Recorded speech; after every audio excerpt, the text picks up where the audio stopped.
پیارے نبی صلی اللہ تعالی علیہ وآلہ وسلم مسجد حرام سے مسجد اقصی کیوں گئے؟ سب سے پہلے تو دیکھیں کہ نبی محترم صلی اللہ تعالی علیہ وآلہ وسلم کو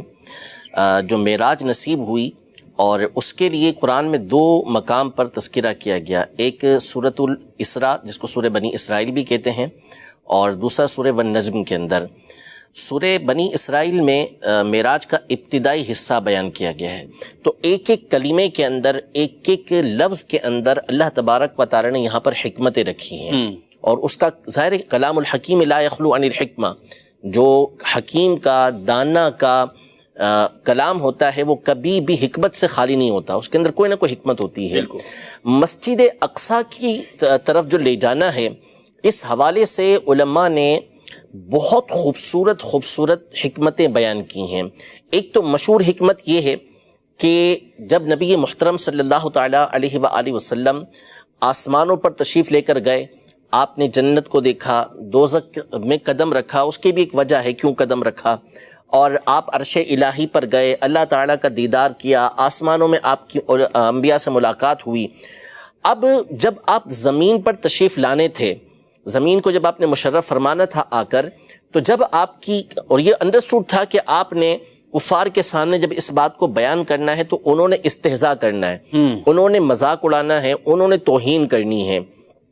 تو اب ان کے سامنے اگر آسمان کی باتیں کی جاتی، آسمان کی حیت کو بیان کیا جاتا، انبیاء کرام علیہ السلام سے ملاقات کو بیان کیا جاتا، جنت اور دوزخ کے احوال بیان کیے جاتے، عرش الہی کی کیفیت بیان کی جاتی، تو وہ تو کہتے کہ یہ چیزیں ہم نے دیکھی نہیں ہیں، لہذا ہم کیسے آپ کی بات کا اعتبار کریں۔ لیکن مسجد اقصی یہ وہ مقام ہے کہ جس میں کئی کفار مشرکین مکہ آئے دن وہاں سفر کرتے رہتے تھے، ان کو مسجد اقصی کے حوالے سے تمام چیزیں معلوم تھی، ٹھیک ہے، اور ان کو یہ بھی معلوم تھا کہ نبی کریم صلی اللہ تعالی علیہ وآلہ وسلم کبھی بھی مسجد اقصی تشریف لے کر نہیں گئے۔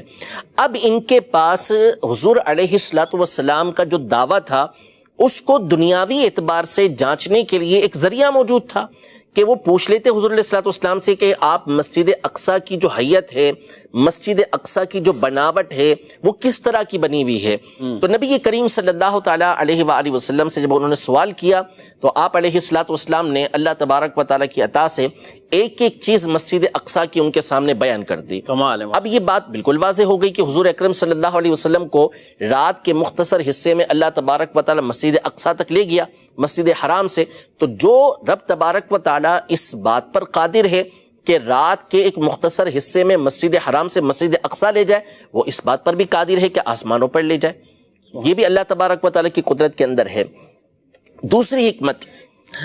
بہت خوبصورت حکمت، علامہ محمود آلوسی رحمۃ اللہ تعالی علیہ،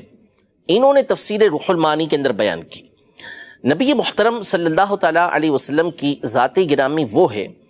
کہ جن کے دیدار کو کائنات کی ہر شے ترستی ہے، ہر شے کو حضور علیہ السلام کی دیدار کی تمنا ہوتی ہے، شجر ہو، حجر ہو، ہر چیز یہ تمنا کرتا ہے کہ مجھے نبی کریم صلی اللہ تعالیٰ علیہ وسلم کا دیدار نصیب ہو۔ استوانہ حنانہ، حضور علیہ السلام جس سے ٹیک لگا کر خطبہ دیا کرتے تھے، جب آپ منبر پر تشریف فرما ہوئے تو وہ حضور علیہ السلام کے فراق کے اندر رونے لگا۔ حضور علیہ السلام کے حوالے سے مولا کائنات مولا مشکل کشا رضی اللہ تعالیٰ عنہ یہ ایک واقعہ بیان کرتے ہیں کہ ہم ایک مقام سے حضور علیہ السلام کے ساتھ گزر رہے تھے، تو جس پتھر یا جس درخت کے پاس سے گزرتے وہ جھک کر الصلاۃ والسلام علیک یا رسول اللہ کہا کرتا تھا۔ تو ایک مسلم شریف کی حدیث مبارکہ بھی ہے جس کا مفہوم یہ ہے کہ میرے امتی آئیں گے، یعنی بھائی فرمایا اس مقام پر اپنی امت کو شفقت اور بطور مہربانی کے، یہ ایسے افراد ہوں گے کہ جو اس بات کی تمنا کریں گے کہ ان کا سارا مال، اہل و عیال سب لے لیا جائے اور وہ مجھے دیکھ لیں، یعنی دیدار نصیب ہو جائے، چاہے ساری کی ساری چیزیں چلی جائیں۔ مسجد اقصی چونکہ یہ ملک شام کے اندر واقع ہے، القدس کے علاقے کے اندر واقع ہے، جس کو بیت المقدس کا علاقہ بھی کہا جاتا ہے،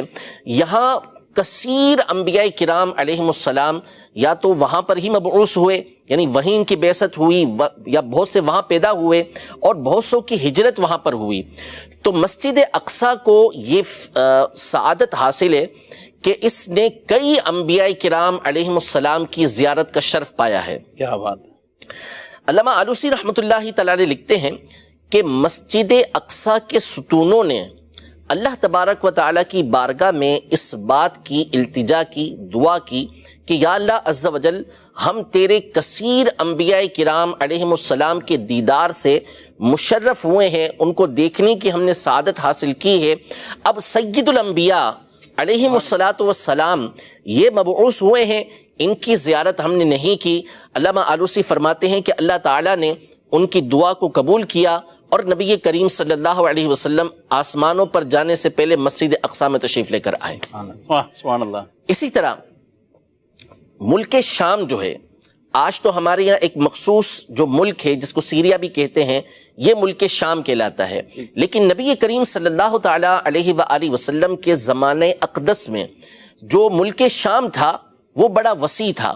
اس میں جو آج کا فلسطین ہے وہ بھی شامل تھا، آج کا جو اردن ہے جس کو جارڈن بھی کہتے ہیں یہ بھی اس کے اندر شامل تھا، اسی طرح آج کا جو ملک لبنان ہے وہ بھی اس کے اندر شامل تھا، اسی طرح جو ملک شام ہے یہ بھی شامل تھا، اور اسی طرح ترکی اور مصر کے بعض علاقے اس کے اندر شامل تھے۔ تو یہ سارا کا سارا ملک شام کہلاتا تھا، اور اس میں سب سے بابرکت جو علاقہ ہے وہ بیت المقدس والا علاقہ ہے۔ نبی محترم صلی اللہ تعالیٰ علیہ وآلہ وسلم نے ایک حدیث پاک میں جو میدان قیامت کا قیام فرمایا کہ میدان قیامت کہاں پر ہوگا، تو وہ ملک شام یعنی بیت المقدس کی جو زمین ہے اس مقام پر آپ نے فرمایا کہ یہاں میدان محشر قائم ہوگا۔ اور نبی کریم صلی اللہ تعالیٰ علیہ وآلہ وسلم کی جو اپنی امت کے ساتھ محبت ہے، آپ علیہ السلام اپنی امت پر جو شفیق و مہربان ہیں وہ تو بے مثل و بے مثال ہے۔ بالمؤمنین رؤوف الرحیم، مومنوں پر تو وہ کمال درجے کے مہربان ہیں۔ جہنم کے اندر یعنی جب حضور علیہ السلام آسمانوں پر تشریف لے گئے اور آپ نے جنت کا نظارہ کیا، جنت کی نعمتوں کو دیکھا، تو یہ تو سمجھ آتا ہے جی جی کہ اللہ تعالیٰ نے جنت کی نعمتیں دکھائیں، وہ مقامات دکھائے جو آپ کی امت کو ملیں گے، خود آپ علیہ السلام کا مقام، یہ ساری چیزیں آپ کو دکھائی گئیں، یہ ایک بات ہے۔ لیکن حضور علیہ السلام کے حوالے سے یہ بھی کہا گیا کہ آپ علیہ السلام نے جہنم کے اندر بھی قدم رکھا، تو اس کی کیا وجہ ہے؟ تو اس کی وجہ بعض علماء کرام نے یہ بیان فرمائی کہ نبی کریم صلی اللہ تعالیٰ علیہ وآلہ وسلم کی متواتر احادیث طیبہ سے یہ بات ثابت ہے کہ آپ کے کچھ نہ کچھ امتی یہ جہنم کے اندر جائیں گے، اپنے گناہوں کی سزا بھگتیں گے اور پھر اس کے بعد جہنم سے نکالے جائیں گے، یہ ایک یقینی اور قطعی بات ہے، ایسا ہوگا، ٹھیک ہے۔ لیکن نبی کریم صلی اللہ تعالیٰ علیہ وآلہ وسلم کی رحمت و شفقت دیکھیں تو علماء یہ ارشاد فرماتے ہیں کہ جس مقام پر آپ علیہ السلام کے قدم رہ جائیں اس مقام پر آپ کی امت کو آسانیاں حاصل ہو جاتی ہیں، لہذا جہنم کے اندر جب آپ علیہ السلام کے قدم مبارک رہے تو اگرچہ اب آپ کی امت کے بعض افراد اس کے اندر داخل ہوں گے لیکن ان قدموں کی وجہ سے ان کے عذاب کے اندر بھی کمی واقع ہوگی۔ اللہ اکبر، واہ۔ تو اسی طرح یہ ارشاد فرمایا کہ جو بیت المقدس کی زمین ہے یہاں پر میدان محشر قائم ہوگا، قیامت کے دن سب لوگ یہاں پر جمع کیے جائیں گے، اور میدان محشر کا جو ہول ہے، جو اس کے احوال ہیں، یعنی اس کی جو خوفناکی ہے، ہولناکی ہے، وہ ایسی ہے کہ سیدنا عبداللہ بن مسعود رضی اللہ تعالی عنہ فرماتے ہیں کہ اہل جنت جنت میں اپنے گھر دیکھ رہے ہوں گے کہ یہ ان کی منزلیں ہیں، یہ ان کے مقام ہیں، لیکن اس کے باوجود ان کے دل کانپ رہے ہوں گے۔ انبیاء کرام علیہم السلام جو قطعی جنتی ہیں ان کو خود بھی معلوم ہے کہ انہوں نے جنت کے اندر داخل ہونا ہے، لیکن قیامت کے دن ان کے لبوں پر بھی نفسی نفسی ہوگا، وہ یہی کہہ رہے ہوں گے۔ لیکن نبی محترم صلی اللہ تعالیٰ علیہ وآلہ وسلم جس طرح قیامت کے دن اپنی امت کو یاد کر رہے ہوں گے، اسی طرح جب آپ معراج کے سفر میں تشریف لے کر گئے تو بیت المقدس سے ہوتے ہوئے گئے کہ جب آپ کے قدم مبارک بیت المقدس کی زمین پر لگیں گے تو نتیجہ یہ ہوگا کہ آپ کی امت جب یہاں پر قیامت کے دن آئے گی تو ان کے لیے آسانی ہو جائے۔ واہ سبحان اللہ، یہ حکمت بھی علماء نے بیان فرمائی، کیا بات ہے۔ اور اس کی بہت ساری حکمتیں ہیں۔ ایک قرآن کی آیت ہے، ارشاد فرمایا وَإِذْ أَخَذَ اللَّهُ مِيثَاقَ النَّبِيِّينَ لَمَا آتَيْتُكُم مِّن كِتَابٍ وَحِكْمَةٍ ثُمَّ جَاءَكُمْ رَسُولٌ مُصَدِّقٌ لِّمَا مَعَكُمْ لَتُؤْمِنُنَّ بِهِ وَلَتَنصُرُنَّهُ، کہ اے محبوب اس وقت کو یاد کریں جب اللہ نے تمام نبیوں سے پختہ وعدہ لیا کہ میں نے تم کو کتاب عطا کی، میں نے تم کو حکمت عطا کی، پھر اس کے بعد تمہارے پاس ایک عظیم الشان رسول آئیں جو تمہارے پاس موجود ہیں اس کی تصدیق کرنے والے ہوں، اور جب وہ آ جائیں تو تم ان پر ضرور ایمان لانا اور ان کی ضرور مدد کرنا۔ اللہ تبارک و تعالیٰ نے انبیاء کرام علیہ السلام کو اس بات کی تاکید فرمائی، ان سے پختہ وعدہ لیا کہ انہوں نے حضور علیہ السلام پر ایمان بھی لانا ہے، ان کی مدد بھی کرنی ہے۔ اب یہ بات انڈرسٹوڈ ہے کہ نبی کریم صلی اللہ تعالیٰ علیہ وآلہ وسلم کا جو زمانہ ہے وہ سب سے آخر میں ہونا ہے، نہ آپ کے زمانے کے اندر کوئی نبی اور نہ آپ کے بعد کوئی دوسرا نیا نبی ہو سکتا ہے۔ آپ خاتم النبیین ہیں، آپ کے زمانے میں بھی کوئی نبی نہیں اور آپ کے بعد بھی کوئی نبی نہیں آئے گا، نہیں جدید نبی کوئی نہیں آئے گا۔ تو حضور اکرم صلی اللہ تعالیٰ علیہ وسلم کا زمانہ تو سب سے آخر میں تھا، تو انبیاء کرام علیہ السلام کو یہ فرمانے کا حکم کیسے، کیا مطلب اس کا کہ ان پر ضرور ایمان لانا، ان کی ضرور مدد کرنا۔ اگر ایمان کی بات کریں تو ایمان تو تمام انبیاء کرام علیہ السلام ایک دوسرے پر لے کر آتے ہیں، ہر ایک دوسرے کی نبوت کا اقرار کرتا ہے، کوئی کسی کی نبوت کا انکار کرنے والا نہیں ہوتا۔ تو اس آیت کی تفسیر میں علماء نے مختلف باتیں بیان فرمائی۔ ایک بات یہ ارشاد فرمائی کہ تمام کے تمام انبیاء کرام علیہ السلام اپنی اپنی امتوں سے اس بات کا وعدہ لیتے رہے کہ اگر وہ لوگ حضور اکرم صلی اللہ علیہ وسلم کا زمانہ پاتے ہیں تو حضور صلی اللہ تعالیٰ علیہ وآلہ وسلم کے اوپر ایمان لے کر آئیں، یعنی انبیاء کو حکم دیا اور تبعاً جو ہے ان کی امت کو بھی اس کا حکم تھا۔ اور بعض علماء نے بڑی خوبصورت بات بیان فرمائی کہ نبی رحمت صلی اللہ تعالیٰ علیہ وآلہ وسلم جب مسجد اقصی تشریف لے کر گئے تو وہاں تمام کے تمام انبیاء کرام علیہ السلام یہ جمع تھے۔ اب حضور علیہ السلام بھی موجود ہیں، دیگر انبیاء کرام علیہ السلام بھی موجود ہیں، تو نتیجہ کیا نکلا کہ سارے کے سارے انبیاء کرام علیہ السلام میں سے